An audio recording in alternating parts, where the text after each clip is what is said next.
Bu Liza, mungkin bicara terkait dengan sektor teknologi nih, pekan lalu udah menguat 4,97% nih, menyongsong hari Mhm. ini IPO-nya Goto nih. Ya, Bagaimana Bu Liza melihat hal ini nih dengan IPO Goto ya, ini?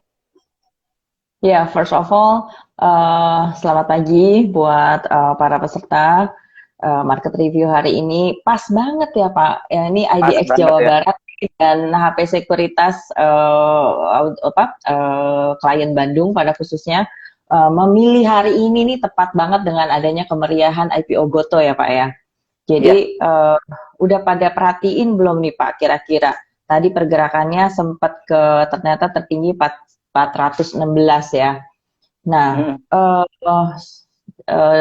dia IPO harga di 338 tadi highest-nya sempat 416. Oke, sekarang bergerak di 392. Nah, intinya adalah bahwa IPO Goto ini memang pegang peranan penting Pak di market kita dan terutama sektor teknologi pada khususnya ya kan karena walaupun Goto ini cuma mengeluarkan sekitar 3,4% dari saham perseroan tapi secara market cap dia itu sudah sejumlah 400 T ya berarti sedikit banyak gerakan Goto tuh pasti akan kasih pengaruh signifikan ke market ya kan.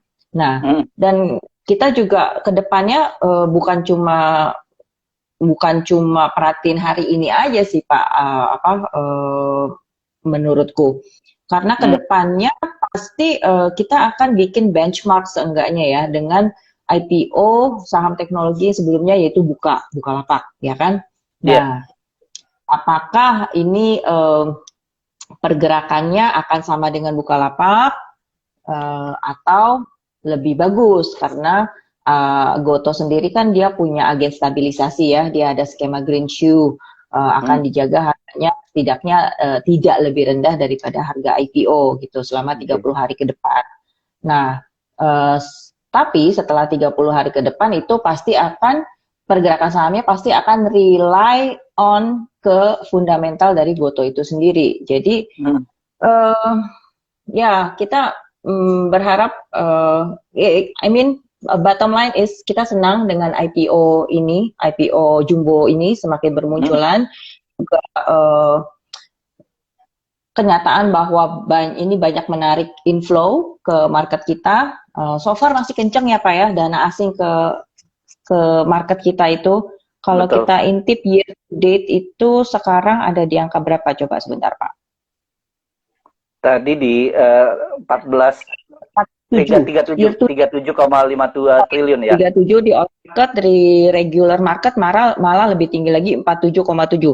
Ini konsisten naik Hmm. loh Pak, karena kan tiap minggu aku pantau ya, kalau aku Iya. juga mau ngasih review di kita punya IG live tiap Jumat gitu.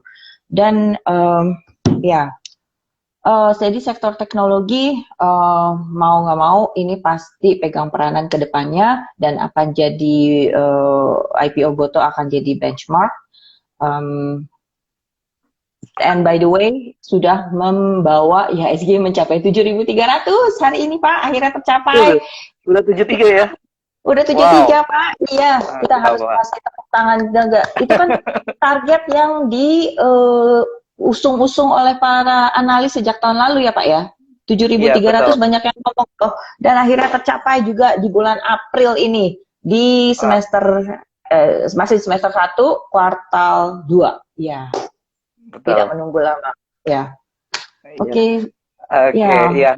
Jadi tadi IPO Goto, kemudian kalau Goto sendiri Mhm, ini menurut Ibu kan tadi ada green shoe gitu ya, bahwa mhm, akan tetap dijaga dalam 30 hari ke depan di harga yes. IPO-nya. Tapi pergerakannya Mhm. sendiri kemungkinan bisa sampai berapa sih ini ya?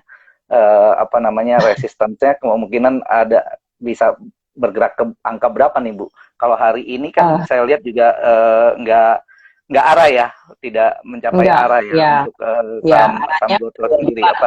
di sempat 416 ya. Mm, mm.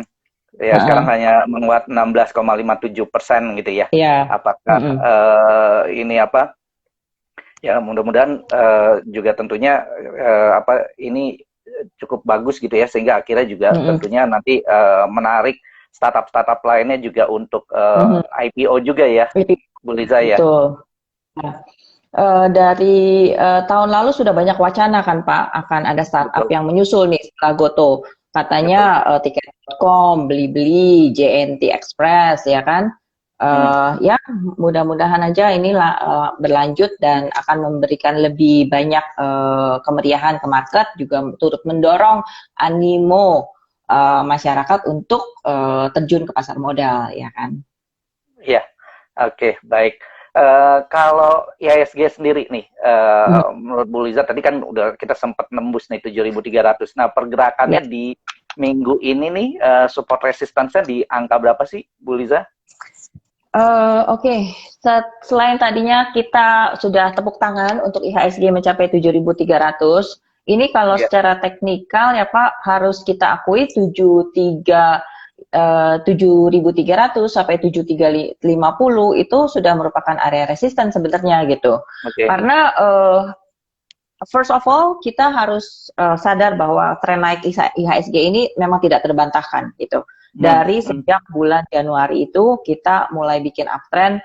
Ini tertib sekali jalannya Pak. Kalau misalkan saya nih secara technically sejati gitu, kita melihat ada sebuah pattern gitu di chart hmm, yang mana IHSG itu tertib sekali jalannya di dalam kayak di suatu jalur pendakian gitu. Nah, namanya polanya patternnya parallel channel. Nah, hmm, jadi untuk jangka pendek kita perlu watch lebih lanjut apakah IHSG mampu lewat level 7355 ini gitu. So hmm. I guess IPO Goto memang perfect timing membawa IHSG akhirnya mencapai 7.300. Still besok-besok ke depannya kita harus pantau juga market lebih lanjut, sentimen-sentimen apa yang berlaku. Dan mengenai tadi pertanyaan Pak Reza sebelumnya, kemana nih harga Goto kira-kira bisa nyampe? Hmm. Honestly, aku nggak tahu Pak. Honestly, aku nggak tahu ya. Apakah Hmm. di hari kedua masih bisa arah, and then nggak Hmm. turun lagi gitu, seperti pendahulunya, atau bisa harga bisa, ya mudah-mudahan sih stabil naik gitu ya 30 hari ke depan gitu. Jadi kita bisa Hmm. let our profit run selama mungkin. Honestly I don't know. Honestly I don't know. Jadi memang agak sulit untuk mengikuti pergerakan harga IPO kalau baru di hari-hari pertama gitu, karena belum terbentuk pattern harganya gitu ya. Betul. Jadi Hmm. buat rekan-rekan investor Jawa Barat atau klien Herang Putira Sekuritas yang belum sempat beli Goto, nggak usah khawatir. I guess selama bursa masih buka kita masih bisa masuk ke saham Goto kalau nanti udah terbentuk patternnya gitu ya. Misalkan ya let's say biasanya sih kita untuk amannya bisa baca market yang enak tuh, chart yang enak 3 bulan gitu. Ya, ya kita pantau pergerakannya ke depannya deh, bagaimana. Oke, baik, Bu Liza, ini kan kita ketahui bahwa kita lagi di bulan Ramadan, kemudian juga ya akan masuk juga libur panjang nih, apalagi ya juga Yes. pemerintah juga menyampaikan bahwa Mhm. akan ada apa cuti bersama juga gitu ya, dan apa pergerakan IHSG sendiri nanti kalau misalkan di menjelang Lebaran yang kita juga libur panjang itu akan Mhm. ada profit taking atau seperti apakah? Menurut Bu Liza Oke, gimana ya?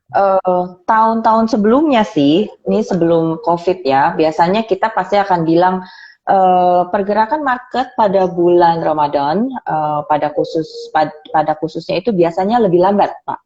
Oke. Lebih, jadi istilahnya kayak nggak ada arah gitu, sideways lah, cenderung sideways. Tapi Hmm. mungkin tidak demikian adanya dengan tahun ini, karena pas bertepatan justru eh, pemerintah baru membebaskan mudik ya kan, dan Hmm. juga mobilitas kita nih mulai dilonggarkan ya, terbukti pemerintah juga tidak melarang bukber, tidak melarang open house walaupun katanya jangan jangan bicara banyak-banyak gitu. Dan ya udah mulai kerasa banget Pak sehari-harinya kalau jalanan tuh udah mulai macet ya kan. Hmm. Betul. Mungkin di Bandung juga iya, di Jakarta apalagi. Kayaknya udah flashback ke 2 tahun yang lalu gitu. Nah, jadi bisa aja tahun ini berubah dan mana juga ada IPO Goto, jadi kemeriahan di market nih rasanya beda gitu ya dengan tahun-tahun sebelumnya. Jadi justru mungkin ada beberapa sektor yang kita perlu intip gitu, yang tadinya kurang begitu bergerak, tapi sekarang mungkin bisa mulai tumbuh lagi, bisa mulai bergeliat lagi seperti sektor consumer atau sektor poultry ya, seperti biasalah yang demand-nya itu mulai meningkat ketika berada di festive season seperti ini, dan mungkin juga dari komoditas CPO karena CPO itu biasanya demand meningkat sama juga ketika lagi ada festive season. Nah, rotasi sektor ini justru mungkin malah menarik untuk kita perhatikan potensinya ke depan gitu. Oke, tadi juga kayaknya untuk level support sepertinya juga belum dijawab, tapi ini ada sekaligus juga ada pertanyaan dari @darmayanti_saputri ini. Bu, demo ngaruh sama IHSG nggak nih ya? Kalau hari ini mau demo cerita mahasiswa nih, ngaruh sama IHSG nggak ya? Dan apakah IHSG bisa kembali turun di bawah level 7.000 nggak, Bu? Demo aku di kantor nih sekarang ya di Sudirman. Mungkin buat orang Jakarta udah cuek aja kali Pak. Tapi mungkin karena kita percaya udah sekian lama ini ada demo terkendali gitu. Terus ya jadi nggak ada yang udah lama nggak ada yang aneh-aneh di Jakarta. Jadi kita cukup percaya dengan pengamanannya dan life goes on as usual gitu. Aku rasa nggak ada pengaruhnya. Dan lagi-lagi hari ini memang benar-benar meriah ya. Jadi acara kita tuh ada demo, ada IPO Goto, ini dan IHSG menyentuh 7.300. Penting banget ya acaranya ide Jawa Barat nih. Oke. Jadi enggak sih selain demo tadi pertanyaannya apa? Apakah IHSG jatuh ke bawah 7.300? Oh, supportnya oke. Oke. Kita sudah sampai di posisi setinggi ini, jadi supportnya kalau 7.000 tuh kerendahan. Support yang akan jadi landasan pertama ada di sekitar angka 7.100 malah, 7.125 sampai 7.100 ya. Nah, kalau ini tembus, ya mungkin masih ada bantalan terakhir di angka bulat 7.000 itu, karena angka bulat itu biasanya menjadi support psikologis gitu. Melihat konsistennya minat beli asing atau inflow itu, aku rasa kalaupun kita harus turun ke angka 7.000, tren naik ini rasanya masih fine-fine aja ya. Dan secara fundamental juga kita nggak ada yang something significant yang mengkhawatirkan gitu, yang kira-kira masalah COVID kita udah lumayan terkendali, ya kan? Dan situasi tensi geopolitik luar negeri yang kira-kira mempengaruhi apa? Itu yang perang Rusia Ukraina itu, ya I think dunia sudah mulai move on dari situ, ya kan? Walaupun mereka masih bargaining atau tawar-menawar mengenai sanksi ekonomi. Nah, paling kedepannya yang harus kita perhatikan itu adalah ini. Kalau the Fed itu tiba-tiba menaikkan suku bunga lebih agresif daripada yang yang mereka sudah rencanakan sebelumnya. Nah, itu mungkin akan jadi sedikit shock buat market gitu. Ya, melihat mereka punya tingkat inflasi yang kayaknya nggak jinak-jinak gitu ya. Nah, ditakutkan mereka akan menaikkan lebih agresif. Kemarin sudah 50 bips, kayaknya sudah dekat waktunya mereka mau naikin 50 bips lagi gitu. Ya paling menurut saya itu aja sih yang perlu diperhatikan. Oh iya, oke, baik Ibu. Ini juga tadi sudah banyak sekali nih pertanyaan terkait dengan sektor energi ya. Kalau kita lihat pekan lalu ini energi nih menguat sampai 7,87% ya. Kemudian kalau year to date ini juga luar biasa, bahkan menguatnya sampai 41,29% ya. Leading nih sektor energi ini di di kuartal sampai dengan kuartal kedua ini ya, sampai bulan April ya, hampir mulai masuk kuartal kedua ya. Itu masih menguat 41,29%. Nah, kemudian juga kita ketahui bahwa juga memang ini juga didorong oleh perang antara Rusia dan Ukraina nih. Dan yang kemungkinan juga belum tahu nih, dan kemudian juga kita tahu bahwa coal itu juga sudah di-ban di berbagai negara nih, di Eropa, kemudian coalnya Rusia ya, coal Rusia itu juga sudah di-ban di Jepang ya, kemarin Jepang juga sudah mengumumkan seperti itu ya, kemudian juga di Eropa dan juga tentunya Amerika gitu ya. Nah, Ibu sendiri melihat sektor energi ini gimana nih, Bu? Masih ada ruang untuk katakanlah juga menguat ke depannya atau seperti apa ya? Oke, mengenai sektor energi, again harus saya akui bahwa tren naiknya ini sangat kuat ya sampai saat ini. Jadi yang punya investasi di saham-saham energi mungkin ini adalah saat yang tepat untuk Anda let your profit run. Mudah-mudahan bisa hold terus sampai sepanjang-panjangnya cuannya bisa diperoleh gitu ya. Dan I guess selama tensi geopolitik Rusia-Ukraina ini belum berakhir, masih akan ada gejolak atau sangat volatil sekali di harga-harga komoditas pada khususnya begitu. Hari ini kayaknya coal naik lagi ya Pak ya, at least. Nah itu buat kontrak bulan April, Mei ini udah baik Newcastle maupun Rotterdam udah naik lagi dari 3,5% sampai 5,5%. Nah, kemudian gandum. Nah, harga gandum ini juga nih yang katanya banyak diekspor oleh Ukraina. Hari ini harga gandumnya naik lagi, jadi plus 3%-an gitu. Nah, by the way, harga gandum ini juga jadi batu sandungan buat saham consumer kita gitu, yang terutama yang mungkin mengolah minuman, mamin ya, I mean itu kan mungkin juga jadi bahan baku cookies gitu ya atau snack gitu. Nah, padahal kita tunggu-tunggu kebangkitannya sektor consumer beberapa waktu ini gitu. CPO juga udah 6.300 ya, ini juga sama terimbas juga begitu.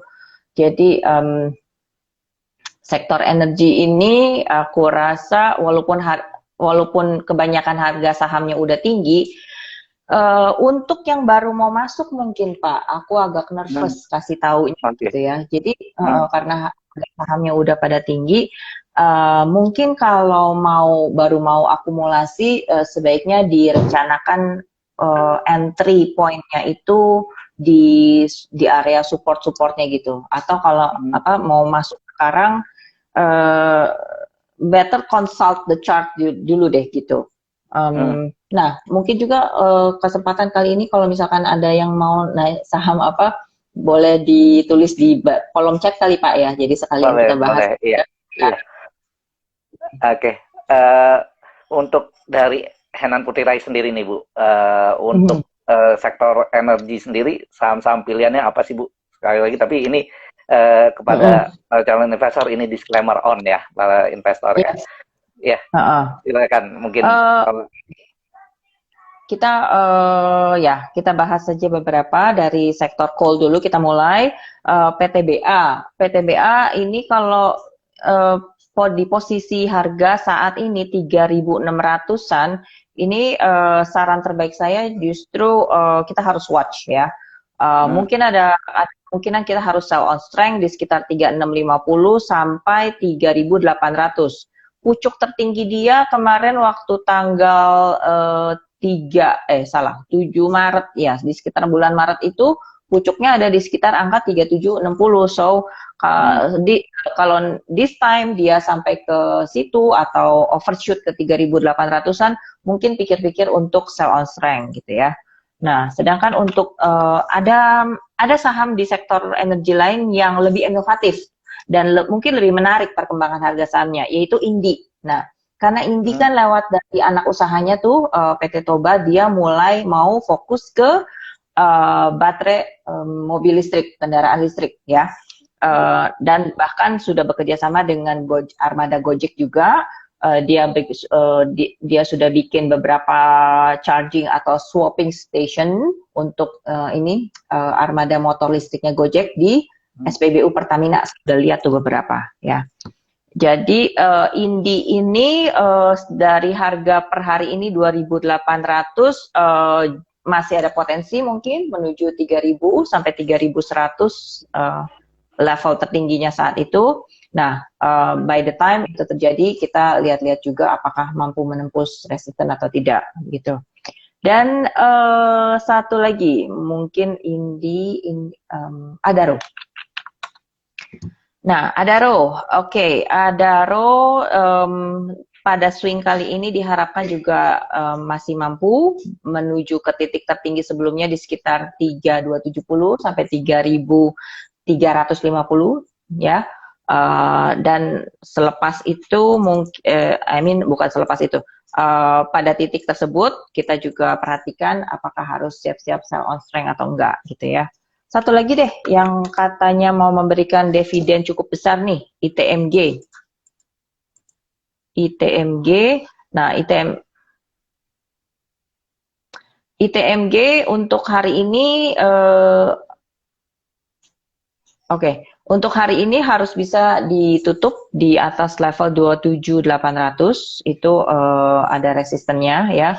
Kemudian ada gap di angka 28.425. Nah, kalau ini lewat mungkin ITMG-nya bisa balik lagi ke 29.500 sampai 30.500. Begitu, Pak. Okay. Jadi kebanyakan dari saham-saham energi coal ini memang mereka harganya sudah pada tinggi-tinggi gitu, dan untuk rekomendasi masuk di saat sekarang ini jujur saya cukup nervous. Jadi our best advice adalah kalau yang sudah punya ya mungkin bisa kalau masih let your profit run itu bisa set your trailing stop, dalam artian kalau nanti harganya tiba-tiba turun atau berubah arah, berubah tren, Anda tahu kapan harus mengurangi posisi gitu. Jangan sampai maksudnya keseret turun lebih dalam gitu, yang tadinya udah untung lumayan akhirnya jadi untungnya kegerus banyak gitu, Pak. Iya, oke, tadi kita udah bahas terkait dengan yang sektor energi tadi yang call-nya Bu ya. Kemudian tadi kan juga Ibu juga sudah sampaikan terkait dengan CPO, kemudian juga habis itu kayak nikel sama gas nih juga ada pertanyaan terkait dengan apa? Sukirman.hermano ya, saham sektor energi bagaimana Bu untuk gas, dan kemudian juga mungkin juga tadi ya batu bara ya udah dibahas, kemudian juga mungkin di kayak nikel gitu ya, CPO dan nikel ya. Oke. Antam, CPO, Antam, Inco masih naik terus, menarik nih ya. Oke, kita lihat satu-satu. Dari apa tadi, Pegas ya. Nah, Pegas ini Pak, dia walaupun harga natural gasnya ini tinggi ya, juga mengalami kenaikan, tapi Pegas itu kan lebih kepada distributor gitu. Jadi dan mana lagi Pegas itu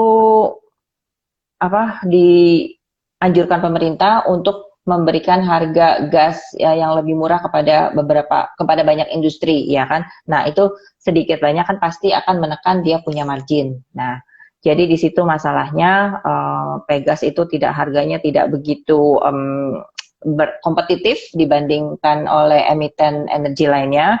Nah, in fact malah pada saat ini dia kelihatannya masih sideways untuk jangka pendek ya.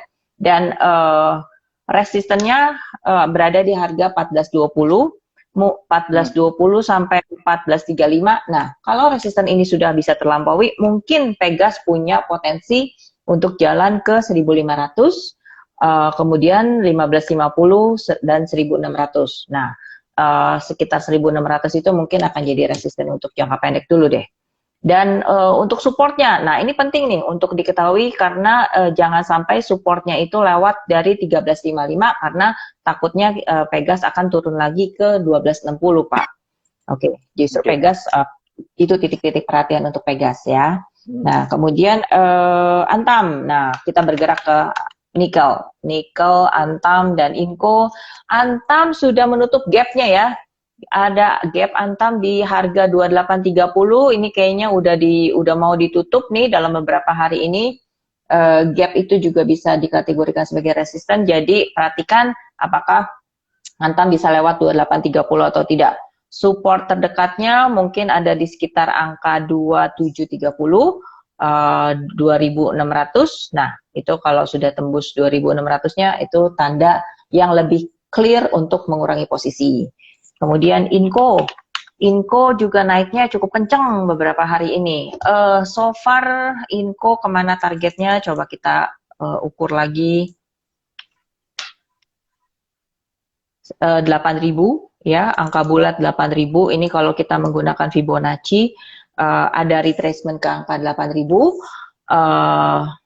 7 tapi untuk sementara ini paling bagus advice-nya adalah set your trailing stop. Support Anda mungkin ada di angka bulat 7.000. Dan kemudian jangan lupa juga CPO ya. Oke, CPO. Saham AALI. AALI apa kabar? AALI memang uptrendnya cukup bagus dari bulan Juli. Nah, tapi kayaknya dia agak alot, Pak, untuk melewati level 13.000. Jadi tolong dipantau nanti 13.000-nya bisa lewat atau enggak, atau mungkin harus jualan di situ. Sedangkan LSIP yang tanggal yang hari Jumat kemarin tembus, hari ini melanjutkan penguatannya atau tidak ya? Coba. LSIP-nya kuat lewat 1480 nggak?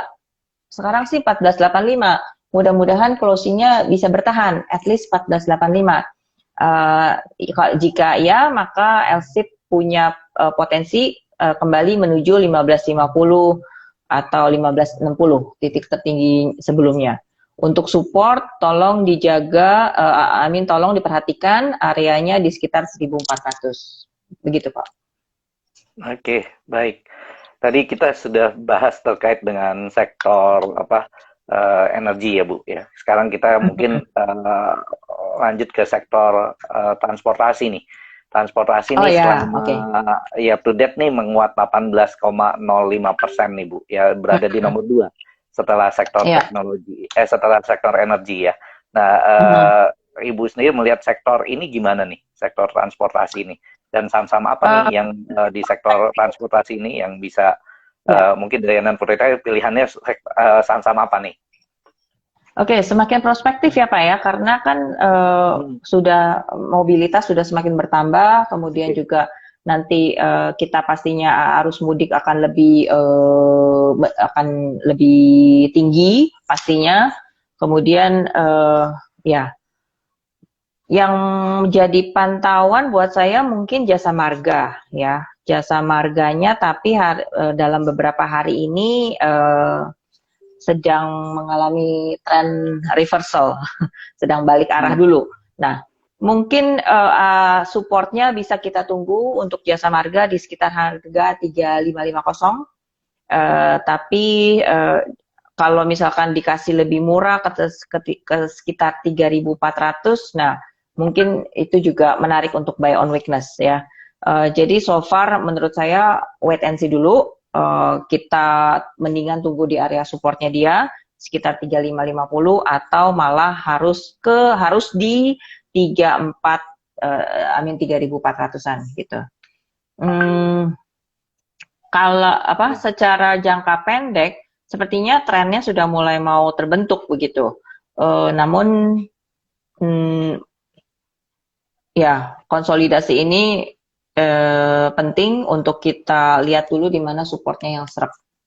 Mudah-mudahan di sekitar 3.500 sampai 3.400 itu supportnya. Ya. Itu untuk transportasi ya, Bu? Ya, transportasi apalagi ya? Transportasi mungkin Samudra ya, Bu ya, SMDR, kemudian ada TLJA, Truk WH, terus kemudian juga Orena ya. Oke. Kalau itu tidak begitu aktif diperdagangkan sih Pak. Ya, Asa, kalau itu menarik tuh. Ya, Asa menarik Pak. Kenapa? Karena ini pasti banyak belanja online juga. Ya kan? Bulan Ramadan ini pasti banyak belanja online juga.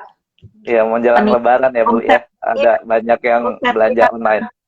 betul. Omsetnya online shop itu di bulan puasa itu bisa meningkat sampai 8 kali loh, Pak. Wow, Masya Allah. Asa, oke. Asa ini, oke. Em, Saran saya kita tunggu di area supportnya sekitar 2.200 sampai 2.100. Nah, itu mungkin lebih enak untuk buy on weakness sekitar situ atau nampung ya. Dan average up-nya kalau sudah bisa lewat 2.500, 2.550 ya. 2.550 mungkin itu jadi target terdekat atau kita bisa average up di situ kalau sudah lewat. Targetnya kita jualan di sekitar angka 2750 sampai 2800. Syukur-syukur masih bisa naik lagi, potensinya ke sekitar 3000 sampai 3050. Nah, so far saya belum sarankan untuk terlalu banyak akumulasinya, lebih baik bertahap. Oke. Lebih baik beli Baik. bertahap. Ya, baik Ibu. Kemudian kalau tadi kita sudah bahas terkait dengan sektor transportasi, kemudian juga ini banyak pertanyaan memang terkait dengan sektor consumer goods ya Bu ya.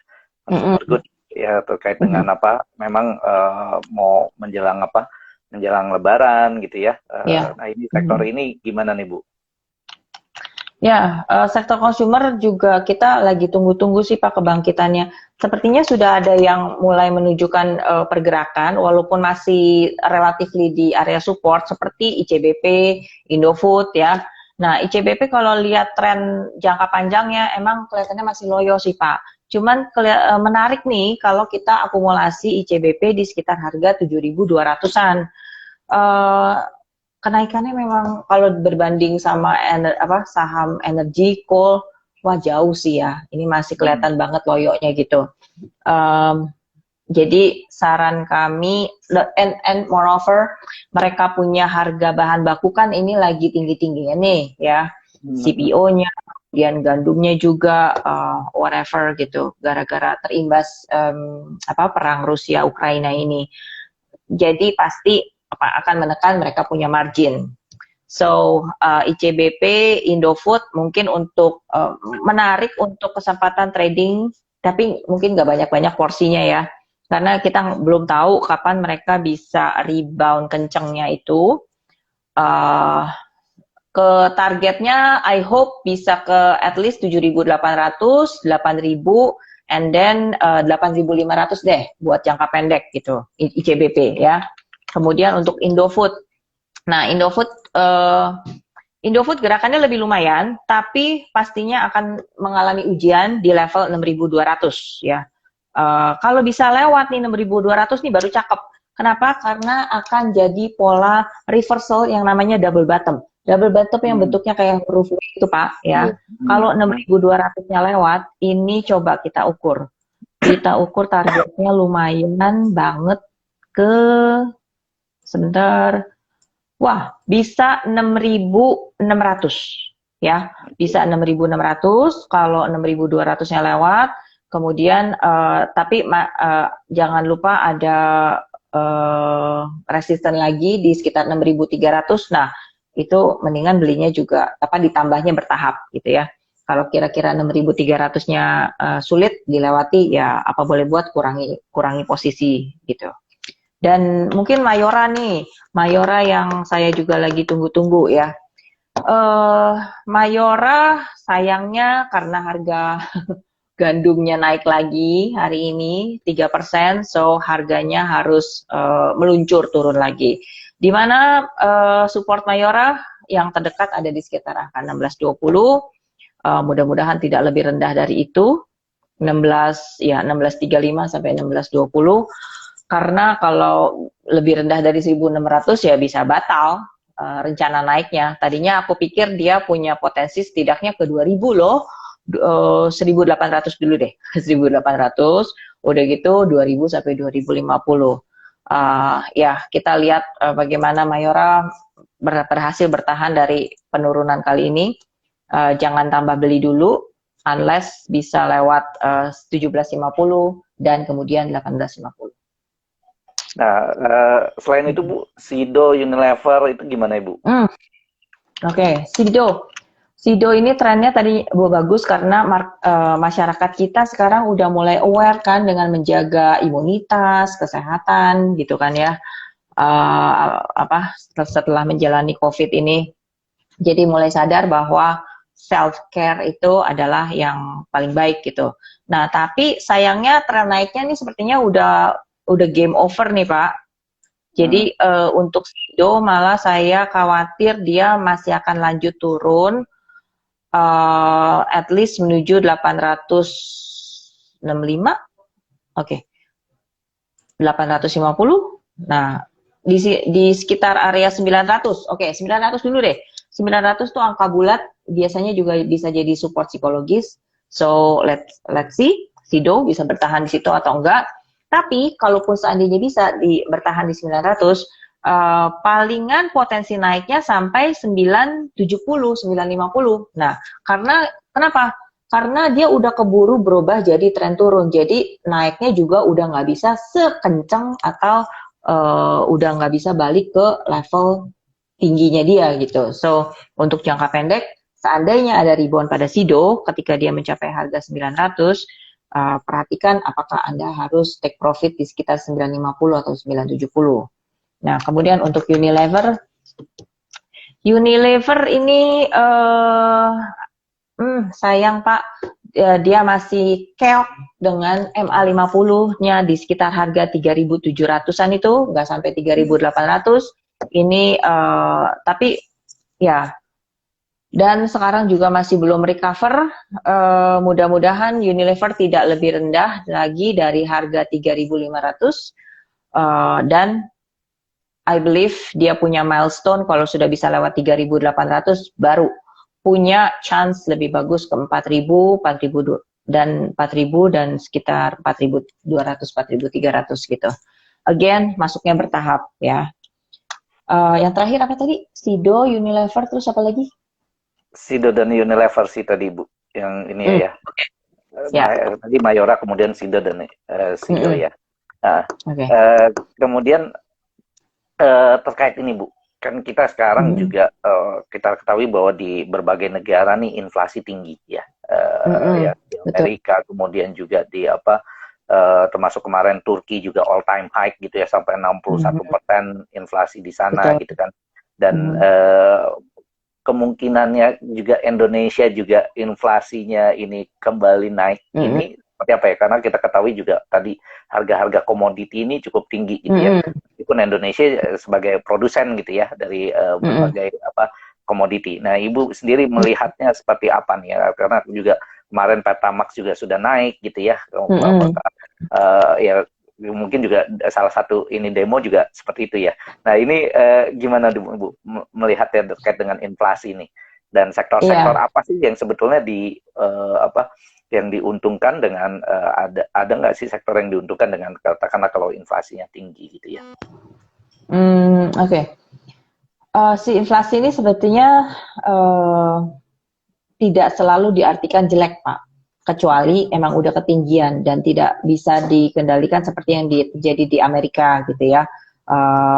Nah, untungnya di Indonesia, kalau dari skema bahan bakar minyak itu BBM, untungnya kita masih ada subsidi dari pemerintah, ya kan?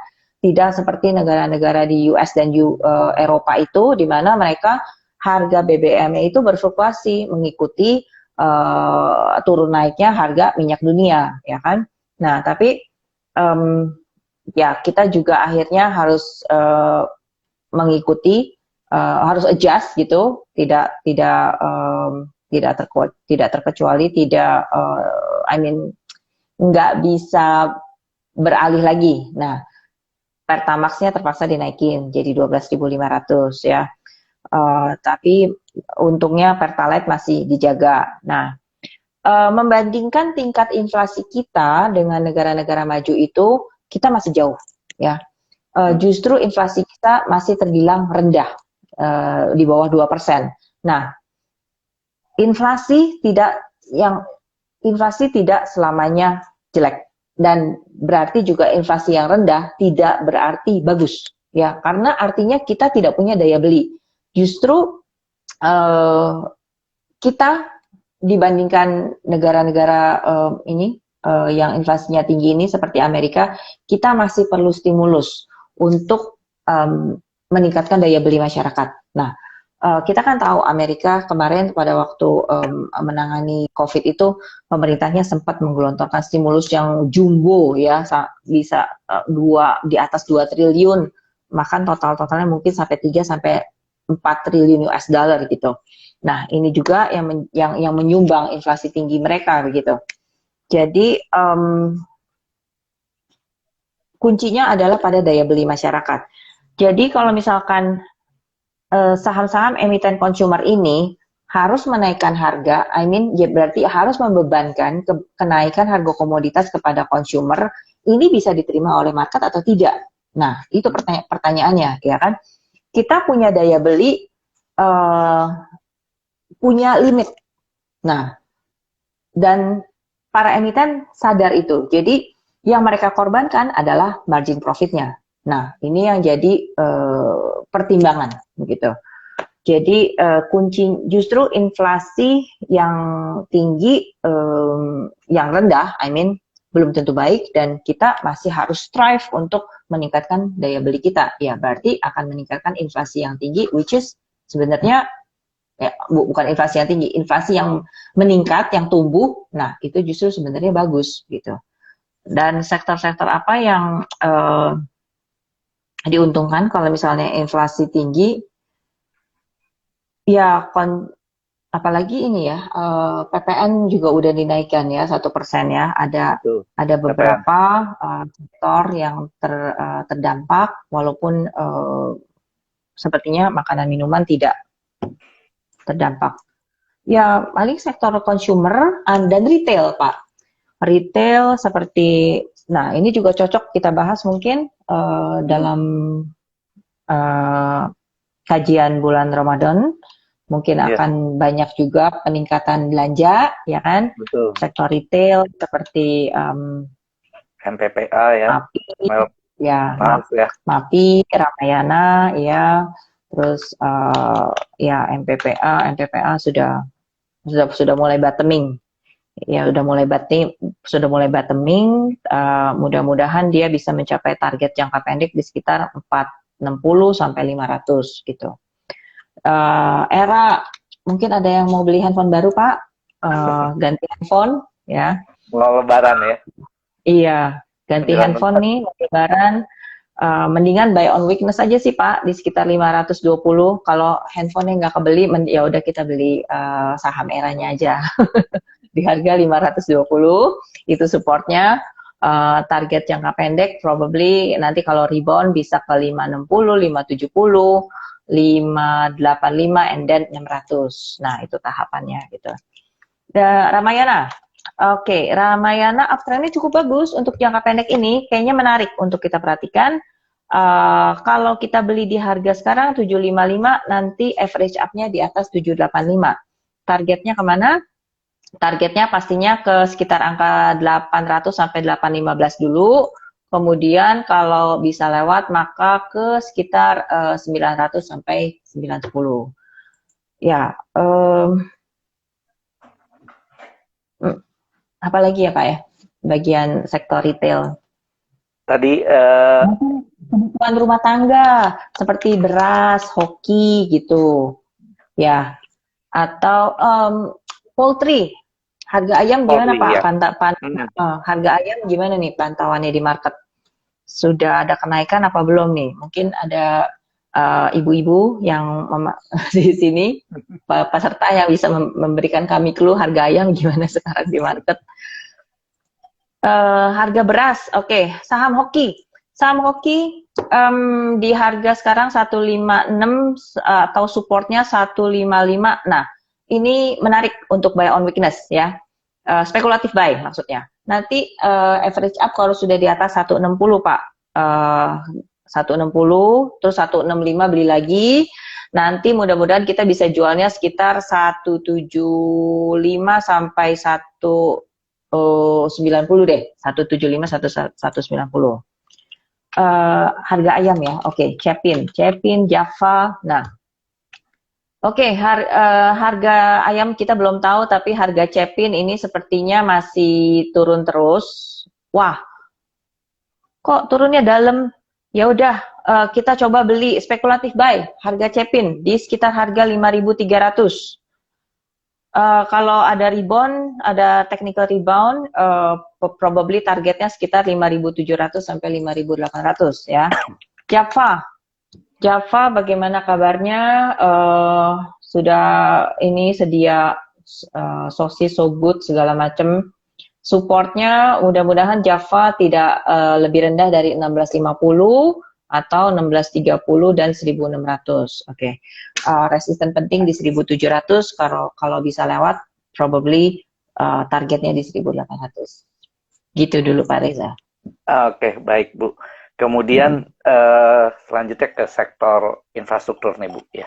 Sektor infrastruktur tadi juga ada pertanyaan terkait dengan katakanlah juga saham konstruksi Bu, gimana Wika, Waskita, PTPP gitu ya, Adi gitu ya, apa itu seperti apa? Kemudian juga ini terkait juga dengan IKN nih katanya apa? Itu gimana nih Bu ya saham-sahamnya? Oke.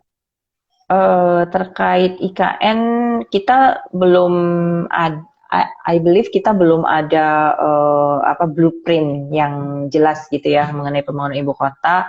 Kita juga belum bisa ngomong proyek apa akan dilimpahkan ke siapa, atau emiten konstruksi mana yang akan yang mendapat penugasan untuk membangun itu di IKN gitu. Jadi we cannot say much. Yang pasti mereka punya banyak rencana right issue ya. Mereka masih struggling untuk melunasi, untuk mengurangi tingkat hutang dan memperbaiki cash flow pada khususnya. Nah, oke. Dan juga mereka punya fokus untuk mendivestasi aset-aset nih ya, supaya mereka duitnya muter ya Pak ya. Nah, jadi kalau untuk Wika, let's say Wika. Nah, Wika punya, coba kita pantau area supportnya di sekitar 930. Apakah ini bisa jadi area buy on weakness atau spekulatif buy menarik? Target jangka pendek 1000 atau 1050. Nah, tapi kalau nyemplung ke bawah 930, mendingan kita avoid dulu, oke? Atau 930, 920 deh, itunya supportnya. WSKT. WSKT gimana ini kabar pembangunan kereta Jakarta Bandung kita Pak? Jakarta Bandung. Kemarin keretanya udah siap katanya. Oh, oke. Mungkin dengan nanti keretanya berhasil meluncur, WSKT-nya juga sama, akan bisa melewati level 550 atau 580 ya. But so far kita WSKT menurutku masih dalam proses bottoming, masih mencari support yang serak di sekitar harga 515 sampai 500 gitu. Jadi belum kemana-mana, belum kelihatan gitu. Adi, oke. Adi juga sama Bapak. Adi ini malah mungkin akan kembali dulu ke level support sekitar 680. Baru akan lebih semangat kalau sudah bisa lewat angka 740, baru bisa ke 800 ya. PTPP juga sama, masih relatively sideways. Lewat angka 1000 dulu, maka dia baru akan lebih bergairah, ada tenaga menuju 1050 atau 1100. Untuk sementara mungkin kemungkinan masih akan sideways, kita wait and see dulu. Jangan-jangan PTPP-nya malah mau balik lagi ke 875 area supportnya. So in overall buat saham sektor konstruksi belum ada tanda-tanda mereka akan ke utara dengan segera. Jadi wait and see aja dulu. Oke, baik. Selanjutnya dari ini @Aryo_Yanto_Ardi 991 sektor telekomunikasi bagaimana Bu? Terkait juga ada penggantian televisi analog ke digital nih Bu. Oke, kalau itu pada khususnya aku belum memantau sih emiten apa yang terdampak. Apa ini ada? Oke, kita bahas aja sektor telekomunikasi Telekomunikasi dulu saham-sahamnya mungkin Bu. ya, seperti Telkom. Nah, Telkom ini trennya paling bagus ketimbang Excel, ketimbang ISAT, apalagi Friend mungkin. Nah, apalagi Friend. Ya, Telkom ini tren naiknya harus diakui paling bagus, Pak. Oke, tapi Telkom akan diuji banget kekuatannya di sekitar 4.700 ya. Kalau 4.700 lewat, baru Telkomnya bisa punya potensi ke 5.000. Nah, saat ini apakah kita beli Telkom? Cocok nggak kalau masuk Telkom sekarang? Boleh-boleh aja sih beli bertahap. Area supportnya harap diperhatikan, dimonitor di sekitar 4550, atau mendingan kita buy on weakness di sekitar 4470 atau 4450 ya 4400-an lah gitu. Oke. Ya. Kemudian kalau Excel kapan ya bangkitnya? Excel mungkin akan bangkit kalau dia sudah bisa lewat angka 2800 ya. 2800, 2850. Nah, ini baru Excel lebih semangat, Pak. Tapi kalau saat ini kenapa dia hari ini turun? Probably dia mau menguji support. Supportnya di daerah mana? Ya, supportnya di sekitar 2600 saat ini. Mendingan wait and see dulu deh ya. Nah, kemudian ISAT sebenarnya hari Jumat kemarin sudah breakout loh, cuman sayang volumenya masih kecil. ISAT breakout dari harga 5270, that's a good sign. Sekarang ISAT berapa harganya? ISAT, oke. Tadi sempat tertinggi 5.400, kemudian mundur teratur. Sekarang di harga 5250. Oke, wajar. Kenapa? Karena 5.400 itu ada resisten MA50. Tunggu ISAT-nya lewat 5.400 baru kita hajar bajakan dengan target kenaikan di sekitar harga 5.900 sampai 6.000. MTEL mungkin ya. Ini MTEL sejak IPO kok gitu-gitu aja ya Pak ya? Ya, masih di bawah IPO ya harganya ya? Iya. Nah, IPO-nya berapa aja saya? IPO-nya berapa sih? 800 kalau nggak salah. 800 iya, IPO-nya. Oh iya betul. Sekarang harga 765. Kayaknya setiap kali dia menyentuh area 800 tuh nggak bisa awet lama gitu. Selalu balik lagi ke sekitar 760, 750. Nah, ya mungkin ini memang area supportnya, tapi kalau kita beli MTEL sekarang takutnya tuh kelamaan dicuekin gitu, kelamaan sideways. Jadi buat yang tertarik di MTEL, mendingan tunggu belinya di atas 780 aja deh. 780 ada kesempatan trading cepat, harga 820 biasanya dia udah mogok lagi. Nah, ya udah kita sell dulu untuk trading jangka pendek gitu Pak ya. Iya. Kemudian nggak kerasa nih Bu, udah hampir 1 jam. Tapi udah banyak sebetulnya yang kita bahas ya saham-saham tadi. Tapi masih banyak yang belum nih. Di antara yang belum nih, apa kira-kira yang menarik nih untuk dibahas Bu? Saham apa gitu ya? Dan kemudian support resistannya di level berapa nih? Tadi kan kita belum bahas terkait dengan mungkin properti gitu ya. Kita belum bahas juga terkait dengan sektor basic materials tadi ya, IDX cyclical, kesehatan juga kita belum bahas tadi sebetulnya. Kemudian juga kalau teknologi tadi saham-sahamnya juga belum ya. Cuman sektor apa nih yang menarik lagi nih ya Bu, selain tadi yang sudah kita bahas ya? Atau saham-saham apa lah? Saham-saham apa di saham-saham apa nih yang masih yang sebetulnya juga menarik tapi belum ke bahas sama kita nih Bu? Oke, mungkin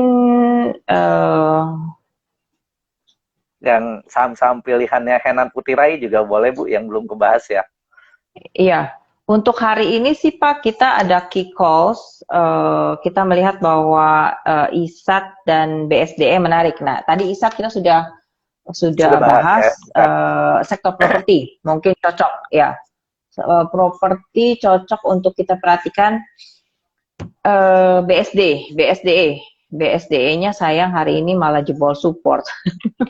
Bagaimana Support dengan ya. CTRA? CTRA juga belum bisa recover dari support harga 980. Sekarang berapa nih CTRA? Iya, masih di sekitar 980. Sumarekon juga ternyata masih jebol support, belum bisa balik ke atas 730. 700 berapa sekarang SMRA masih lebih rendah lagi 700. Justru oke, yang menarik ini. Jadi saya keluarkan senjata rahasia dari Henan Putira Sekuritas karena Iya. kemarin kita habis mengundang bosnya nih, chairman-nya di Hmm. acara kita punya Q&A ya. Jadi Oke. mungkin rekan-rekan bisa perhatikan saham KPIJ ya. Kemarin kita mengundang Bapak Haritanu, kemudian beliau elaborate gitu, mereka punya plan apa di PT MNC Land ini, dan kebetulan secara chart juga saya lihat cukup menarik ya.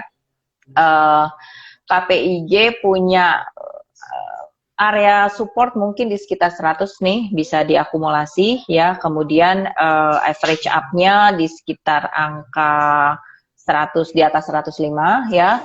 Target jangka pendek sekitar 115 sampai 120.